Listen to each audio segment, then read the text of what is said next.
Chapter 24. Razor's head jerked back. Varjak had struck his target. But the big Tom was strong. It was only enough to daze him.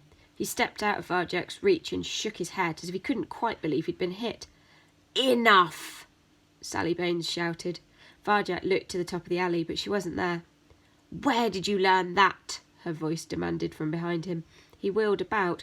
There was the faintest shimmer of white, but she was gone again. "Who taught you?" she hissed from somewhere inside his head, and before Varjak knew what was happening, she had him pinned flat to the ground, white bones above him, single blue eye burning into him. He lost the rhythm of his breath, and everything sped up again. He was out of slow time. "Answer me," she said. "Who taught you?" He couldn't move, couldn't hide. "Jalal!" he cried, helpless. Sally Bones's one eye glittered like the moon. "Jalal?" she said. "Jalal the Poor? He's been dead 100 years. What could you know of Jalal? What do you know?" "So time," gasped Varjak. "Moving circles." "You?" Sally Bones blinked. Something that might have been fear flashed across her face. "Is it you?" Before Varjak could answer, a long, low growl filled the air. Everyone turned to face it. At the top of the alley, blocking the way out, was a new kind of monster. It was black and bristly, almost as big as a man. Its mouth was full of pointed yellow teeth which dripped with drool. It barked loudly and took a step towards the cats. Terror ripped through Sally Bones's gang. Razor, Lurger, Wes, they all bolted. They scrambled up the fire escapes and over the walls, away from the monster, away from the alley. "Come back!" screamed Sally Bones. "Cowards! We can beat it if we fight together!" But they weren't listening. Her gang scurried to safety as fast as they could. The thin white cat shook her head with contempt. She stood up reluctantly, letting Varjak go free. "We'll finish this another time, Varjak Poor," she said. There was a shimmer of white, and she was gone. In a single heartbeat, Varjak and Holly were alone with the monster. It looked confused. It barked at the walls, but it didn't try to follow the cats.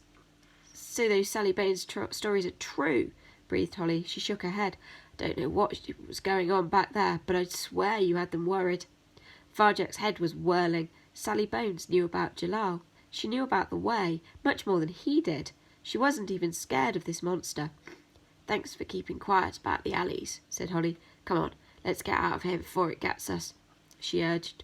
The monster began to lumber towards them. Its big blunt claws clacked on the pavement as it came.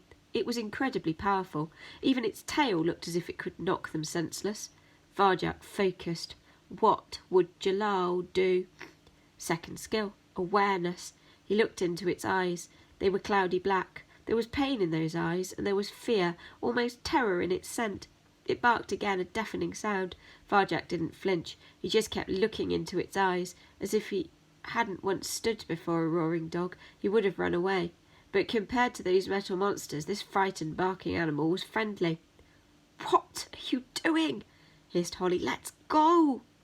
Varjak looked up. He could probably make it over a wall or a window ledge, like Sally Bones's gang. He gambled instead and trusted his instincts. This time he wasn't going to run. He wasn't going to panic. He was going to stand his ground and face it down.